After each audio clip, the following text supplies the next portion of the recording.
Hello friends, most welcome to career academic guide. तो friend, जो भी कैंडिडेट सिविल सेवा परीक्षा के लिए तैयारी कर रहे हैं उनके लिए गुड न्यूज़ है यहाँ पर, क्योंकि छत्तीसगढ़ लोक सेवा आयोग द्वारा रिसेंटली ही नोटिफिकेशन जारी किया गया है राज्य सेवा परीक्षा 2025 हेतु। और इसके लिए आवेदन करने की जो प्रारंभिक एवं अंतिम तिथियाँ हैं वो रहेंगी 1 दिसंबर 2025 से 30 दिसंबर 2025 रात्रि 11:59 बजे तक। तो जो कैंडिडेट छत्तीसगढ़ से बिलोंग करते हैं वो तो इस फॉर्म को भरेंगे ही, बाकी जो अदर स्टेट से है वो भी as a other state candidate के रूप में इस फॉर्म को भर सकते हैं और अपनी सिविल सेवा परीक्षा की कितनी उनकी तैयारी हो चुकी है उसको परख सकते हैं। एंड आगे इसमें कुछ इंपॉर्टेंट पॉइंट्स दिए गए हैं, तो मेन पॉइंट्स को इसमें लेते हैं। तो देखिए, यहाँ पर दिया गया है कि अभ्यर्थी द्वारा परीक्षा शुल्क केवल ऑनलाइन माध्यम से ही जमा किया जाएगा। परीक्षा शुल्क के लिए किसी भी प्रकार का बैंक ड्राफ्ट अथवा चेक स्वीकार इनके द्वारा नहीं किया जाएगा। साथ ही राज्य सेवा प्रारंभिक परीक्षा 2025 के लिए जो ऑनलाइन आवेदन है वो फिर से इन्होंने प्रारंभिक और लास्ट डेट दी है 1 दिसंबर 2025 से लेकर 30 दिसंबर 2025 तक आप आवेदन कर सकते हैं। और वेबसाइट रहेगी psc.cg.gov.in पर जाकर वहाँ पर आपको एक लिंक मिलेगा, उस लिंक के माध्यम से आप आवेदन कर सकते हैं। ठीक है, अब देखिए, मान लीजिए जब आप कभी भी कोई भी कैंडिडेट कोई फॉर्म भरते हैं तो क्या होता है कि कोई गलती हो जाती है उसमें, वो सबमिट कर देते हैं और बाद में पता चलता है कि उनसे कोई त्रुटि हो गई है, कोई गलती हो गई है। तो आयोग क्या करता है, इसमें सुधार का एक अवसर भी देता है। इसमें जो सुधार का पहला मौका होता है वो निःशुल्क रहता है। तो ऑनलाइन आवेदन में त्रुटि सुधार का कार्य आवेदन करने की अंतिम तिथि के बाद दिनांक 31 दिसंबर 2025 से दिनांक 2 जनवरी 2026 तक इसमें आप त्रुटि सुधार कर सकते हैं। और त्रुटि सुधार का कार्य केवल एक बार ऑनलाइन ही आप इसे कर सकते हैं और ये निःशुल्क रहेगा। पहली बार में निःशुल्क रहता है, लेकिन साथ ही ये भी दिया गया कि ऑनलाइन आवेदन में सशुल्क त्रुटि सुधार का कार्य, यानी कि मान लीजिए आपसे कोई गलती हुई फॉर्म भरते समय, आपने उसे सबमिट कर दिया, तो आयोग आपको एक अवसर देता है निःशुल्क त्रुटि सुधार का, मतलब उसमें आप त्रुटि सुधार कर सकते हैं और आपसे कोई शुल्क नहीं लिया जाएगा। लेकिन मान लीजिए उसके बाद भी अगर आपसे गलती होती है या मान लीजिए उस सीमा अवधि में आपने उस त्रुटि को सुधार नहीं किया, तो फिर आयोग इसमें सशुल्क त्रुटि सुधार का भी अवसर देता है। तो ये वही यहाँ पर लिखा हुआ है कि ऑनलाइन आवेदन में सशुल्क त्रुटि सुधार का कार्य निःशुल्क त्रुटि सुधार करने की अंतिम तिथि के बाद दिनांक 3 जनवरी 2026 से दिनांक 5 जनवरी 2026 तक किया जा सकेगा। और त्रुटि सुधार के लिए कितने रुपए आपको पेड करने पड़ेंगे, उक्त सशुल्क त्रुटि सुधार हेतु 500 रुपये शुल्क लिया जाएगा। और उक्त सशुल्क त्रुटि सुधार का कार्य केवल एक बार ही ऑनलाइन किया जा सकेगा। फ्रेंड्स, अब बात करते हैं डिफरेंट पोस्ट की डिटेल्स के बारे में। तो देखिए, पहले आप इन पूरे स्ट्रक्चर को समझ लीजिए। यहाँ पर इन्होंने टोटल रिक्तियाँ दी हैं। जो ये वाला कॉलम है इसमें वर्टिकल रिजर्वेशन दिया गया है, जो यानी कि जो हमारा मेन रिजर्वेशन होता है जिसमें SC ST OBC आते हैं। उसके बाद ये आता है क्षतिज आरक्षण का कॉलम। क्षतिज आरक्षण में जो महिलाओं के लिए रिजर्वेशन होता है, यहाँ पर क्षतिज आरक्षण के अंदर जो एक्स सर्विस मैन है उनके लिए ये यहाँ पर रिक्तियाँ दी गई हैं। और इसके बाद यहाँ पर ये दिव्यांगजनों के लिए जो क्षतिज आरक्षण रहता है उसके बारे में हमें यहाँ पर दिया गया है। तो चलिए बात करते हैं सबसे पहले नंबर के बारे में। इसमें छत्तीसगढ़ राज्य प्रशासनिक सेवा में उप जिला अध्यक्ष यानी कि उप जिला अधिकारी भी जिन्हें कुछ राज्यों में कहते हैं। तो टोटल रिक्तियाँ आप देख रहे हैं कितनी हैं, 14 यानी कि 14 टोटल रिक्तियाँ हैं, जिसमें अनारक्षित हैं 6। और इसमें अनुसूचित जाति की रहेंगी 2 सीटें, अनुसूचित जनजाति की है 5 सीटें और अन्य पिछड़ा वर्ग के लिए 1 सीट रिजर्व की हुई है। क्षतिज आरक्षण में अगर बात करें तो अनारक्षित वर्ग में ही इन 6 सीटों में से, जो अनारक्षित की टोटल 6 सीटें हैं, उसमें से 1 सीट छत्तीसगढ़ की महिलाओं के लिए रिजर्व रहेगी। और अनुसूचित जाति के अंतर्गत छत्तीसगढ़ महिला के लिए कोई सीट रिजर्व नहीं है यहाँ पर। अनुसूचित जनजाति की जो टोटल रिक्तियाँ हैं वो 5 हैं, इसमें से छत्तीसगढ़ की महिलाओं के लिए यहाँ पर 1 सीट रिजर्व है। एंड अन्य पिछड़ा वर्ग में टोटल 1 ही सीट है, लेकिन उसमें छत्तीसगढ़ की महिलाओं के लिए कोई भी सीट रिजर्व नहीं है। उसी तरह से भूतपूर्व सैनिकों के लिए आप देख सकते हैं किसी भी वर्ग में कोई सीट रिजर्व नहीं है यहाँ पर। और दिव्यांगजन के जब कॉलम में आते हैं तो 1 सीट यहाँ पर दिव्यांगजन के लिए रिजर्व है। और जो श्रेणी दी गई है B/OL, वो आप आगे अभी देखेंगे जब हम विज्ञापन में आगे जाएंगे। तो फ्रेंड, इसी तरह से आपको इन सारी रिक्तियों को समझना है। तो सेकंड बात करते हैं राज्य पुलिस सेवा में उप पुलिस अधीक्षक यानी कि DSP की जो पद है उसमें टोटल रिक्तियाँ दी गई हैं 28, जिसमें अनारक्षित है 11, अनुसूचित जाति की हैं 4, अनुसूचित जनजाति की 9 और अन्य पिछड़ा वर्ग की यहाँ पर 4 सीटें हैं। बाकी क्षतिज आरक्षण आप अपने अकॉर्डिंग देख सकते हैं। अगर आप छत्तीसगढ़ की महिला हैं तो आप या महिला हैं या अनुसूचित जनजाति के हैं या अन्य पिछड़ा वर्ग के हैं जो छत्तीसगढ़ से बिलोंग भी करते हैं, यानी कि जिनके पास छत्तीसगढ़ का मूल निवास प्रमाण पत्र है, स्थायी निवास प्रमाण पत्र है, तो वो यहाँ अपने अकॉर्डिंग ये क्षतिज आरक्षण भी देख सकते हैं। ठीक है, नेक्स्ट बात करते हैं छत्तीसगढ़ राज्य वित्त सेवा अधिकारी, वित्त विभाग में वित्त सेवा अधिकारी के पद। तो टोटल रिक्तियाँ यहाँ पर दी गई हैं हमें 2, और जिसमें से 1 है अनारक्षित और 1 सीट अनुसूचित जनजाति के लिए यहाँ पर रिजर्व है। नेक्स्ट है राज्य कर सहायक आयुक्त वाणिज्य कर विभाग में। तो टोटल सीटें यहाँ पर दी गई हैं 10, जिसमें से 4 सीटें आरक्षित हैं, 1 अनुसूचित जाति की और 3 है अनुसूचित जनजाति में और 2 अन्य पिछड़ा वर्ग में। ठीक है, क्षैतिज आरक्षण आप अपने अकॉर्डिंग देख सकते हैं यहाँ पर खुद ही। इसके बाद नेक्स्ट है श्रम पदाधिकारी श्रम विभाग में, टोटल सीटें हैं 2, जिसमें अनारक्षित है 1 और अनुसूचित जनजाति की भी है यहाँ पर 1 सीट। नेक्स्ट है कौशल विकास तकनीकी शिक्षा एवं रोजगार विभाग में रोजगार अधिकारी के पद, जिसमें टोटल रिक्तियाँ हैं 3, 2 सीटें अनारक्षित वर्ग के लिए और 1 सीट है यहाँ पर अनुसूचित जनजाति के लिए। उसके बाद देखिए बैकलॉग के भी पद है यहाँ पर रोजगार अधिकारी के लिए, तो 1 ही सीट है एक्स्ट्रा बैकलॉग की और ये 1 सीट भी है अनुसूचित जनजाति के लिए। नेक्स्ट है महिला एवं बाल विकास विभाग में सहायक संचालक या जिला महिला एवं बाल विकास अधिकारी के पद, जिसमें टोटल रिक्तियाँ दी गई हैं 4 और जिसमें 1 है अनारक्षित की, 1 अनुसूचित जनजाति की, 1 है अनारक्षित, 1 अनुसूचित जाति की और 2 हैं अनुसूचित जनजाति की। ठीक है, बाकी देखिए सारे लेवल भी यहाँ पर दिए गए हैं, लेवल आप देख सकते हैं ये सारे स्तर 12 लेवल 12 की जॉब्स हैं।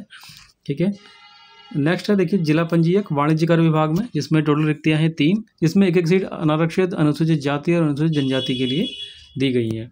नेक्स्ट है मुख्य नगर पालिका अधिकारी वर्ग खा नगरीय प्रशासन एवं विकास विभाग में, जिसमें टोटल रिक्तियों की संख्या है 18, जिसमें से 7 अनारक्षित हैं, 2 हैं अनुसूचित जाति के पद, 6 अनुसूचित जनजाति के पद, 3 हैं अन्य पिछड़ा वर्ग के पद। ये 2 पद जो हैं छत्तीसगढ़ की महिलाओं के लिए अनारक्षित वर्ग में रिजर्व है एंड इसके बाद 1 पद छत्तीसगढ़ की महिलाओं के लिए जो अनुसूचित जनजाति से बिलोंग करती है उनके लिए क्षैतिज आरक्षण के अंतर्गत रिजर्व है और 2 पद यहाँ पर दिव्यांगजन के लिए दिए हुए हैं। ठीक है, तो नेक्स्ट हम केवल वर्टिकल रिजर्वेशन के बारे में बात करेंगे, क्षैतिज आरक्षण आप अपने अकॉर्डिंग देख सकते हैं यहाँ पर। ठीक है, इसके बाद नेक्स्ट है मुख्य नगर पालिका अधिकारी वर्ग खा नगरीय प्रशासन एवं विकास विभाग में, जिसमें टोटल रिक्तियों की संख्या में दी है 29, जिसमें 12 अनरिजर्व्ड हैं, 4 हैं एससी के पद और 9 इसमें है एसटी के पद, 4 हैं ओबीसी से रिलेटेड एंड साथ ही इसमें कुछ बैकलॉग के पद भी दिए गए हैं। बैकलॉग की टोटल वैकेंसी यहाँ पर 4 है, जिसमें 2 अनारक्षित वर्ग में है एंड 1 है अनुसूचित जनजाति के लिए और 1 है ओबीसी के लिए।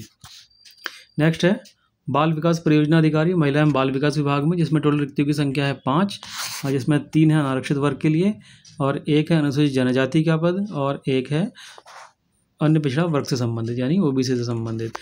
इसके बाद नेक्स्ट है छत्तीसगढ़ अधीनस्थ लेखा सेवा अधिकारी, टोटल रिक्तियों की संख्या है यहाँ पर 15 और जिसमें अनारक्षित हैं 7, अनुसूचित जाति के लिए 1 सीट रिजर्व है, अनुसूचित जनजाति के लिए 4 सीटें रिजर्व हैं और ओबीसी के लिए यहाँ पर 3 सीटें रिजर्व की गई हैं। बाकी जो आगे देख रहे हैं आप 2 और 1 ये सब क्षैतिज आरक्षण में आप देख सकते हैं अपने कैटेगरी के अकॉर्डिंग। ठीक है, यहाँ पर बैकलॉग के पद भी दिए गए हैं, तो बैकलॉग का अगर देखा जाए यहाँ पर तो 1 ही सीट है और जिसमें 1 सीट ये किसके लिए है अनुसूचित जनजाति के लिए। नेक्स्ट है नंबर 13 नायब तहसीलदार राजस्व एवं आपदा प्रबंधन विभाग में, इसमें टोटल वैकेंसी यहाँ पर 51, इसमें से 21 अनरिजर्व्ड हैं, 6 रहेंगी अनुसूचित जाति के लिए, 17 है अनुसूचित जनजाति के लिए, 7 है ओबीसी वर्ग के लिए और बाकी ये सभी क्षैतिज रिजर्वेशन है, ये आप अपने अकॉर्डिंग देखिएगा। नेक्स्ट है बैकलॉग के पद भी इसमें कुछ दिए गए हैं, तो 2 पद बैकलॉग के हैं यहाँ पर सबसे नीचे आप देख सकते हैं, ये दोनों ही पद अनारक्षित संवर्ग में हैं। उसके बाद नेक्स्ट है वाणिज्य कर विभाग में राज्य कर निरीक्षक का पद, जिसमें टोटल वैकेंसीज हैं 16 यानी कि 16, जिसमें 7 अनारक्षित हैं, 14 हैं एससी वर्ग के लिए अनुसूचित जाति के लिए, 5 है अनुसूचित जनजाति के लिए और 2 वैकेंसी हैं इसमें रिजर्व अन्य पिछड़ा वर्ग के लिए। बैकलॉग की यहाँ पर केवल 1 वैकेंसी है और ये 1 वैकेंसी में है अनारक्षित वर्ग की। इसके बाद नेक्स्ट है आबकारी उप निरीक्षक वाणिज्य कर विभाग में, तो टोटल रिक्तियों की संख्या कितनी है 11, जिसमें से 5 सीटें अनरिजर्व कैटेगरी में हैं, 1 है एससी वर्ग में, 4 एसटी वर्ग में अनुसूचित जनजाति वर्ग में और 1 सीट अन्य पिछड़ा वर्ग के लिए रिजर्व है।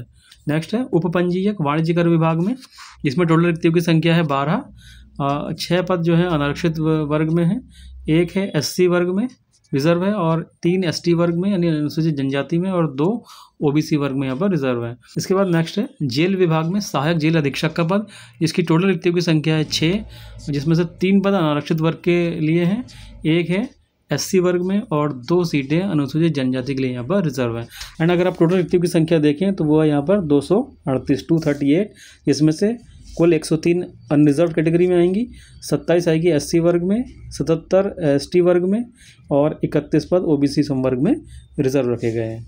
एंड फाइन नेक्स्ट बात करते हैं प्रारंभिक परीक्षा है मुख्य परीक्षा हेतु न्यूनतम अर्हता अंक की। तो प्रत्येक प्रश्न पत्र में अनारक्षित वर्ग के अभ्यर्थी के लिए जो न्यूनतम अर्हता अंक है वो रहेंगे 33% और जो आरक्षित वर्ग के अभ्यर्थी हैं यानी रिजर्व कैटेगरी के जो अभ्यर्थी हैं उनके लिए न्यूनतम अर्हता अंक रहेंगे 23%। तो कम से कम इतने अंक लाना, मतलब 100 में से 33 अंक अनरिजर्व कैटेगरी वालों को लाने ज़रूरी हैं और 100 में से 23 अंक रिजर्व कैटेगरी के लिए लाने ज़रूरी हैं, तभी उनको आगे की प्रक्रिया में कंसिडर किया जाएगा। एंड यहाँ पर दिव्यांगता के डिफरेंट प्रकार दिए गए हैं, तो जो भी भाई बहन लोग दिव्यांग कैटेगरी में आते हैं वो अपने अकॉर्डिंग यहाँ पर चेक कर सकते हैं। एंड जो स्टूडेंट छत्तीसगढ़ राज्य से बिलोंग नहीं करते, यानी कि जो अदर स्टेट के अभ्यर्थी हैं, उन्हें विशेष रूप से ध्यान रखना है कि भले ही वे अपने राज्य में चाहे वो SC कैटेगरी में हो, ST में हो या OBC में हो, लेकिन अगर वो छत्तीसगढ़ राज्य लोक सेवा का फॉर्म भर रहे हैं as a other state candidate के रूप में, तो उन्हें अनारक्षित श्रेणी में ही कंसिडर किया जाएगा।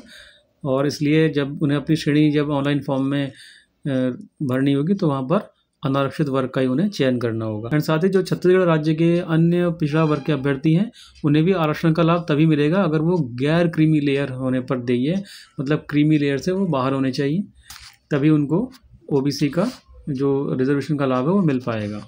एंड नेक्स्ट है प्रारंभिक परीक्षा के केंद्र। तो ये प्रारंभिक परीक्षा के सारे केंद्र आप देख सकते हैं और अपने अकॉर्डिंग आप इसमें सेंटर भर सकते हैं जो भी आपको सूटेबल लगे। एंड नेक्स्ट दिया गया है मुख्य परीक्षा के केंद्र। तो मुख्य परीक्षा के लिए केवल 5 यहाँ पर केंद्र दिए गए हैं छत्तीसगढ़ राज्य में, जिसमें पहला है सरगुजा अंबिकापुर में, दूसरा है बिलासपुर, तीसरा दुर्ग, चौथा है बस्तर जगदलपुर में और 5वां केंद्र इसमें दिया गया है रायपुर। तो ये 5 केंद्र आपके मुख्य परीक्षा के लिए रहेंगे। इसके बाद नेक्स्ट छठा देखिएगा यहाँ पर मुख्य परीक्षा हेतु आवेदन। प्रारंभिक परीक्षा के परिणाम के आधार पर जो अभ्यर्थी मुख्य परीक्षा के लिए पात्र होंगे उन्हें मुख्य परीक्षा हेतु पुनः निर्धारित तिथि तक ऑनलाइन आवेदन करना होगा, अन्यथा उनकी अभ्यर्थता निरस्त की जाएगी। मतलब जो प्रारंभिक परीक्षा में सफल हो जाएंगे उसके बाद मुख्य परीक्षा के लिए उन्हें फिर से ऑनलाइन आवेदन करना होगा।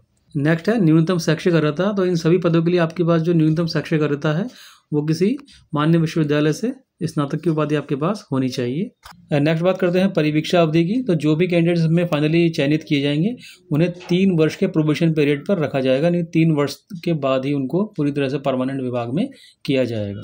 नेक्स्ट है आयु की गणना। तो आयु की गणना के लिए जो निर्धारित तिथि है वो है 1/1/2025 यानी 1 जनवरी 2025। अब आयु क्या होनी चाहिए, उसकी मिनिमम सीमा और अधिकतम सीमा क्या है वो हम आगे देखेंगे इसमें। एंड फिर नेक्स्ट है आयु सीमा में छूटें। तो देखिए राज्य आरक्षी सेवा के उप पुलिस अधीक्षक यानी कि जो DSP के पद हैं इनके लिए जो आयु सीमा दी गई है वो है 21 से 28 वर्ष। एंड साथ ही आयु सीमा में छूट के संबंध में यहाँ SC ST और OBC SC ST and OBC वर्ग के अभ्यर्थियों हेतु उच्चतर आयु सीमा में अधिकतम 5 वर्ष तक की छूट दी गई है। और जो छत्तीसगढ़ के भूतपूर्व सैनिक रहे हैं तो जितनी भी उन्होंने सेवा करी है आर्मी में या किसी भी सेना के किसी भी अंग में, तो उतनी कालावधि घटा करके जो उनकी आयु आती है वो उच्चतर आयु सीमा से 3 वर्ष से ज़्यादा नहीं होनी चाहिए। एंड इसके अतिरिक्त जो छत्तीसगढ़ के स्थायी अस्थायी शासकीय सेवक हैं या छत्तीसगढ़ राज्य के निगम या मंडल में कर्मचारी के तौर पर कार्यरत हैं उनके लिए अधिकतम आयु सीमा रहेगी 33 वर्ष। एंड साथ ही जो छत्तीसगढ़ राज्य की स्थानीय निवासी महिला हैं उनके लिए उच्चतर आयु सीमा में छूट रहेगी 10 वर्ष की। इसके अतिरिक्त देखिए उप पुलिस अधीक्षक पद के लिए जो शारीरिक मापदंड है ऊंचाई डिमांड की गई है 168 सेंटीमीटर या उससे अधिक, ये पुरुष अभ्यर्थियों के लिए है, और महिला अभ्यर्थियों के लिए 155 सेंटीमीटर या उससे अधिक ऊंचाई यानी कि हाइट होनी चाहिए। सीना बिना फुलाए 84 सेंटीमीटर और फुलाने पर 89 सेंटीमीटर सीना होना चाहिए, और अभ्यर्थी के बगैर फुलाए और फुलाए हुए सीने के बीच कम से कम 5 सेंटीमीटर का डिफरेंस भी होना चाहिए। महिला अभ्यर्थियों के मामले में सीने की माप अपेक्षित नहीं है। तो ये तो हमने बात की राज्य आरक्षी सेवा में उप पुलिस अधीक्षक के पद के लिए। एंड अब बात करते हैं राज्य सेवा में उप पुलिस अधीक्षक के अतिरिक्त अन्य पदों के लिए निर्धारित आयु सीमा। तो अन्य सभी पदों के लिए जो आयु सीमा निर्धारित की गई है वो की गई है 21 वर्ष से 30 वर्ष, यानी कि मिनिमम आयु 21 होनी चाहिए और अधिकतम आयु होनी चाहिए 30 वर्ष। लेकिन साथ ही दिया गया है जो छत्तीसगढ़ राज्य के स्थानीय मूल निवासी हैं उनके लिए अधिकतम आयु सीमा 35 वर्ष निर्धारित है। और साथ ही ये भी दिया गया कि जो छत्तीसगढ़ राज्य के शिक्षित बेरोजगारों के हितों के दृष्टिगत राज्य शासन द्वारा छत्तीसगढ़ राज्य के स्थानीय निवासियों को अधिकतम आयु सीमा 35 वर्ष में 5 वर्ष की भी छूट यहाँ पर दी गई है। और साथ ही यहाँ बताया गया कि जो छत्तीसगढ़ राज्य के अनुसूचित जाति, अनुसूचित जनजाति, अन्य पिछड़ा वर्ग या महिला या दिव्यांगजन जो भी हैं उनको अधिकतम आयु सीमा में जो छूटें हैं वे सभी लागू रहेंगी, लेकिन सभी छूटों को मिलाकर भी अधिकतम आयु सीमा में 45 वर्ष से अधिक नहीं होनी चाहिए। मतलब जो भी छूट होगी चाहे कितनी भी छूटें हों, लेकिन मैक्सिमम जो उच्चतर सीमा है सभी छूटों को मिलाकर वो भी मैक्सिमम 45 वर्ष तक हो सकती है, उससे ज़्यादा नहीं। नीचे छत्तीसगढ़ शासन के स्थायी अस्थायी शासकीय सेवकों तथा छत्तीसगढ़ राज्य के निगम मंडल के कर्मचारियों की अधिकतम आयु 38 वर्ष से अधिक नहीं होनी चाहिए। तो देखिए अभी पीछे हमने देखा था 33 वर्ष इसमें दिया गया था, तो आई थिंक ये छूट मिला करके होगा कि अधिकतम जो छूटें मिला करके मैक्सिमम आयु वो 38 वर्ष होनी चाहिए जो छत्तीसगढ़ के स्थायी या अस्थायी शासकीय सेवक हैं या छत्तीसगढ़ राज्य के निगम मंडल में कार्यरत कर्मचारी हैं, वे अगर इस फॉर्म को भरते हैं और अगर वो किसी अन्य कैटेगरी से भी बिलोंग करते हैं तो उनकी अधिकतम आयु सारी छूट मिला करके मैक्सिमम 38 वर्ष होनी चाहिए, उससे अधिक नहीं होनी चाहिए। एंड साथ ही जो संविदा पर नियुक्त हैं कर्मचारी छत्तीसगढ़ राज्य में, तो शासकीय सेवा में अगर वो आवेदन प्रस्तुत करते हैं तो निर्धारित अधिकतम आयु सीमा में उतने वर्ष की छूट दी जाएगी जितने वर्ष संविदा के रूप में उन्होंने सेवा की है। लेकिन साथ ही ये बताया कि यह छूट अधिकतम 38 वर्ष की आयु की सीमा तक ही रहेगी, यानी कि उनकी भी आयु अधिकतम 38 वर्ष तक ही कंसिडर की जाएगी, उससे ज़्यादा उनकी आयु नहीं होनी चाहिए। एंड नेक्स्ट बात करते हैं शारीरिक मापदंड की अलग अलग पदों के लिए। तो देखिए अभी हमने उप पुलिस अधीक्षक पद के लिए देखा था, यहाँ पर 168 सेंटीमीटर दिया था पुरुष अभ्यर्थी में, और महिला अभ्यर्थी के लिए 155 सेंटीमीटर।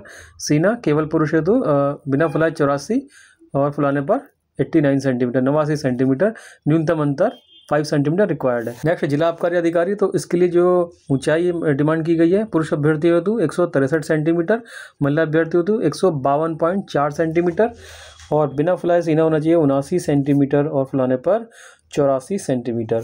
इसी तरह से सहायक जिला अधीक्षक पद हेतु 165 सेंटीमीटर 1.65 मीटर यानी 165 सेंटीमीटर की ऊंचाई यहाँ मांगी गई है। अनुसूचित जनजाति हेतु ये रहेगी 1.58 मीटर या 158 सेंटीमीटर। महिला अभ्यर्थियों के केस में ये है 155 सेंटीमीटर या 1.55 मीटर दिया है इन्होंने यहाँ पर। और बिना फुलाए सीना होना चाहिए 0.80 मीटर यानी कि 80 सेंटीमीटर, और एसटी के केस में ये रहेगा 78 सेंटीमीटर। फुलाने की यहाँ पर कोई डिमांड नहीं की गई है। इसके अलावा जिला सेनानी पद हेतु 168 सेंटीमीटर ऊंचाई पुरुष अभ्यर्थी के केस में, 155 सेंटीमीटर महिला हेतु ऊंचाई, और बिना फुलाए सीना 84 सेंटीमीटर और 89 सेंटीमीटर फुलाने पर, मतलब न्यूनतम 5 सेंटीमीटर का डिफरेंस यहाँ पर सीने में दिया गया है बिना फुलाए और फुलाने पर केवल पुरुष अभ्यर्थी हेतु। नेक्स्ट है अधीक्षक जिला जेल, इसके लिए पुरुष अभ्यर्थी हेतु ऊंचाई 168 सेंटीमीटर, महिला अभ्यर्थी हेतु 155 सेंटीमीटर, बिना फुलाए सीना 84 सेंटीमीटर और फुलाने पर 89 सेंटीमीटर।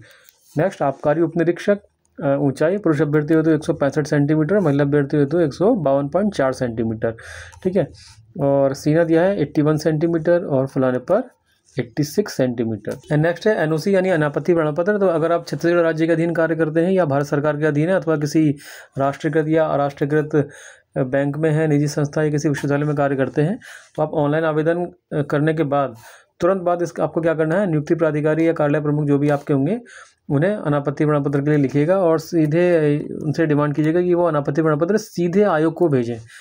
ऐसा निवेदन आपको करना है उसमें, और इसकी रिसीविंग अपने पास भी रखेंगे। इसके बाद नेक्स्ट राज्य सेवा प्रारंभिक परीक्षा के वास्तविक प्राप्तांक, यानी कि जो आपका प्रथम प्रश्न पत्र होगा प्रारंभिक परीक्षा में सामान्य अध्ययन का, उसमें जो भी आपके अंक आएंगे उसके आधार पर ही मेरिट इसमें बनाई जाएगी, और जितने भी विज्ञापित पद हैं उसके 15 गुना अभ्यर्थी इसमें लिए जाएंगे। और इसके बाद इन्होंने मुख्य परीक्षा के लिए भी दिया गया कि राज्य सेवा मुख्य परीक्षा के जितने भी वास्तविक प्राप्तांक होंगे उसके आधार पर प्रवेशिका सूची बनेगी। उसके बाद जितने भी विज्ञापित पद हैं उनके वर्गवार 3 गुना अभ्यर्थी साक्षात्कार हेतु बुलाए जाएंगे। इसके बाद नेक्स्ट है ऑनलाइन आवेदन हेतु आवेदन शुल्क।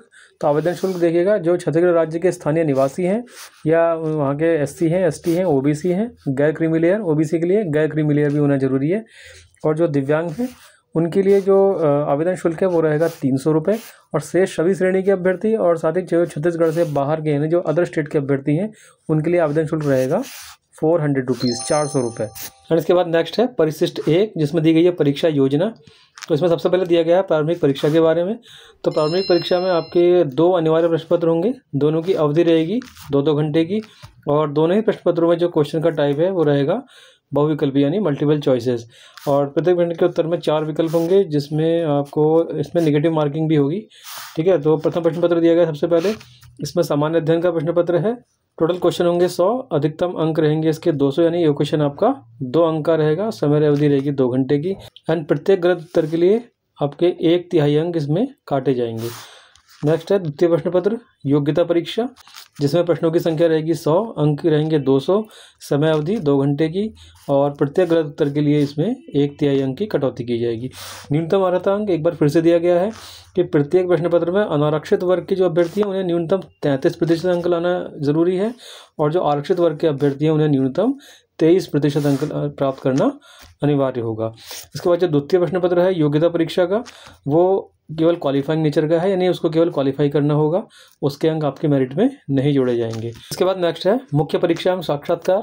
तो देखिए मुख्य परीक्षा की जो परीक्षा योजना है उसमें टोटल आपके 7 प्रश्न पत्र यहाँ पर दिए गए हैं, जिसमें प्रथम प्रश्न पत्र होगा भाषा का, अवधि रहेगी 3 घंटे की, कुल अंक इसके रहेंगे 200। प्रश्न पत्र 2 निबंध का, 3 घंटे की अवधि, इसके भी कुल अंक रहेंगे 200। एंड अभ्यर्थी को प्रत्येक खंड से 2 और कुल 4 विभिन्न विषयों पर निबंध लिखने होंगे। एंड इसके बाद प्रश्न पत्र 3 से लेकर के प्रश्न पत्र 7 तक सामान्य अध्ययन 1 से सामान्य अध्ययन 5 के आपके प्रश्न पत्र होंगे, जिनकी समयावधि सभी की रहेगी 3-3 घंटे की, और मैक्सिमम मार्क्स इनके रहेंगे 200-200 के। तो इन सभी 7 क्वेश्चन पेपर के अंकों का कुल योग है 1400। और अगर आप मुख्य परीक्षा में सफल हो जाते हैं तो साक्षात्कार या व्यक्तित्व परीक्षण, इसके कुल अंक निर्धारित है 100। तो टोटल जो आपकी मेरिट बनेगी फाइनली, वो बनेगी कितने में से, 1500 अंकों में से। और इसके बाद है परिशिष्ट 2। तो प्रारंभिक परीक्षा का पाठ्यक्रम यहाँ पर आपको दिया गया है और प्रश्न पत्र वार दिया गया है। तो बताया गया एक बार फिर से कि प्रश्न पत्र आपके इसमें 100 क्वेश्चन होंगे, अंक 200 रहेंगे, टोटल अवधि 2 घंटे की। ठीक है, प्रारंभिक परीक्षा के बारे में यहाँ बात कर रहे हैं। तो भाग 1 तथा भाग 2 से 50-50 प्रश्न दिए जाएंगे। प्रत्येक प्रश्न होगा 2 अंकों का। सही उत्तर हेतु दिए जाएंगे 2 अंक, और गलत उत्तर हेतु सही उत्तर के लिए जो निर्धारित अंक है उसका 1/3 अंक काटा जाएगा। यानी कि अगर सही उत्तर हेतु 2 अंक निर्धारित किए गए हैं तो 2 का 1/3 जितना भी आएगा उतने अंक इसमें काटे जाएंगे अगर आप गलत उत्तर देते हैं तो। उसके बाद देखिए भाग 1 सामान्य अध्ययन। तो सामान्य अध्ययन का पूरा सिलेबस यहाँ पर दिया गया है, आप देख सकते हैं इसे। भारत का इतिहास, भारत का स्वतंत्रता आंदोलन, भारत का भौतिक एवं सामाजिक आर्थिक भूगोल, भारत का संविधान, तो ये सारा आप देख सकते हैं स्वयं भी। सामान्य अध्ययन दिया गया भाग 1 में। भाग 2 में छत्तीसगढ़ का सामान्य ज्ञान। इसके बाद प्रश्न पत्र 2 की यहाँ पर इन्होंने बात की है, जो कि योग्यता परीक्षा का क्वेश्चन पेपर है। इसमें भी टोटल प्रश्न 100 हैं, अंक 200 हैं इसके, समय अवधि इसकी है 2 घंटे की। तो प्रत्येक प्रश्न यहाँ भी 2 अंकों का रहेगा। सही उत्तर हेतु 2 अंक दिए जाएंगे, और गलत उत्तर हेतु सही उत्तर के लिए निर्धारित अंक यानी जो 2 है तो 2 का 1/3 इसमें भी काटा जाएगा अगर आप गलत आंसर देते हैं तो। ठीक है, और पाठ्यक्रम में क्या क्या शामिल है, संचार कौशल सहित पारस्परिक कौशल, तार्किक तर्क और विश्लेषणात्मक क्षमता, निर्णय निर्माण और समस्या निवारण, सामान्य मानसिक योग्यता, मतलब जो रीजनिंग में जितना भी कुछ शामिल है वो सभी कुछ इसमें आ सकता है। और हिंदी भाषा का ज्ञान, छत्तीसगढ़ी भाषा का ज्ञान। ठीक है, और साथ ही बताया गया कि हिंदी भाषा ज्ञान और छत्तीसगढ़ी भाषा से संबंधित प्रश्न उसी भाषा में होंगे, इनका अनुवाद उपलब्ध नहीं होगा। इसके बाद नेक्स्ट है परिशिष्ट 3। तो यहाँ पर राज्य सेवा मुख्य परीक्षा हेतु पाठ्यक्रम दिया गया है। प्रश्न पत्र 1 देखिए, अभी हमने जो प्रश्न पत्र 1 से लेकर 7 तक प्रश्न पत्र देखे थे, तो वहीं यहाँ पर उनको नंबर वाइज काफ़ी डिटेल में इनका सिलेबस दिया गया है। जैसे प्रश्न पत्र 1 है भाषा का, तो इसके टोटल अंक 200, समय अवधि इसकी है 3 घंटे की। तो यहाँ पर इसका नीचे पूरा जो भाग डिफरेंट पार्ट्स के अकॉर्डिंग पूरा सिलेबस दिया गया है। सामान्य हिंदी, जनरल इंग्लिश, छत्तीसगढ़ी भाषा। फिर प्रश्न पत्र 2 निबंध का जो होगा, तो उसमें भाग 1 और भाग 2 भाग रहेंगे, और प्रत्येक भाग से आपको 2 इश्यूज पर निबंध लिखने होंगे। इसी तरह से देखिए सामान्य प्रश्न पत्र 3 में भारत का इतिहास, संविधान, लोक प्रशासन, छत्तीसगढ़ का इतिहास, ये सारे क्वेश्चन रहेंगे। प्रश्न पत्र 4 जो सामान्य अध्ययन 2 का प्रश्न पत्र है, इसमें सामान्य विज्ञान, योग्यता परीक्षण, तार्किक योग्यता एवं बुद्धिमत्ता परीक्षण, अप्लाइड एवं व्यवहारिक विज्ञान, इसका ये ठीक है, ये सारा सिलेबस रहेगा। प्रश्न पत्र 5 है सामान्य अध्ययन तृतीय का, जिसमें भारत एवं छत्तीसगढ़ की अर्थव्यवस्था, भारत का भूगोल, छत्तीसगढ़ का भूगोल, ये सारी चीज़ें रहेंगी। सामान्य अध्ययन 4 है दर्शन शास्त्र, समाजशास्त्र, छत्तीसगढ़ का सामाजिक परिदृश्य। मतलब देखिए हर प्रश्न पत्र में छत्तीसगढ़ से रिलेटेड स्पेसिफिक नॉलेज आपको होना जरूरी है। ठीक है, तो चाहे अगर आप अदर स्टेट के अभ्यर्थी हैं तो आपको छत्तीसगढ़ से रिलेटेड थोड़ी बहुत नॉलेज यहाँ पर होनी चाहिए अगर आप मेरिट में ऊपर आना चाहते हैं। प्रश्न पत्र 7 है सामान्य अध्ययन 5 का, जिसमें आप देख सकते हैं भाग 1 कल्याणकारी विकासात्मक कार्यक्रम एवं कानून, भाग 2 अंतर्राष्ट्रीय एवं राष्ट्रीय खेल घटनाएं संगठन, और भाग 3 अंतर्राष्ट्रीय एवं राष्ट्रीय शैक्षिक संस्थाएं और मानव विकास में उनका योगदान। तो इससे रिलेटेड डिफरेंट यहाँ पर क्वेश्चंस आपको एग्जाम्स में देखने मिलेंगे। तो फ्रेंड ये थी छत्तीसगढ़ लोक सेवा आयोग द्वारा राज्य सेवा परीक्षा 2025 हेतु एक परीक्षा अपडेट। और अगर आप छत्तीसगढ़ से बिलोंग करते हैं तो आई थिंक आप इसको भर ही रहे होंगे, और जो अदर स्टेट के अभ्यर्थी हैं वो भी भर सकते हैं। साथ ही इससे आपको ये भी पता चल जाता है कि आपकी तैयारी किस लेवल पर है, ताकि जब आप अपने स्टेट में उस परीक्षा को दें तो बहुत अच्छी प्लानिंग से और अच्छी तैयारी से आप अधिकाधिक उसमें अंक अर्जित करें। तो हमने यदि छत्तीसगढ़ राज्य द्वारा राज्य सेवा परीक्षा 2025 हेतु परीक्षा अपडेट, और वैसे हमने काफ़ी डिटेल में इसको एक्सप्लेन किया है, बट फिर भी अगर आपको कहीं कोई डाउट हो तो आप हमें कमेंट करके पूछ सकते हैं। जैसे ही हमें समय होगा हम उसका आंसर देंगे। तो ठीक है फ्रेंड, इसी तरह के अदर अपडेट्स के लिए सब्सक्राइब कीजिएगा हमारे चैनल कैरियर एकेडमिक गाइड। तो मिलते हैं नेक्स्ट इन्फॉर्मेटिव वीडियो में। Till then take care, good bye, thank you very much.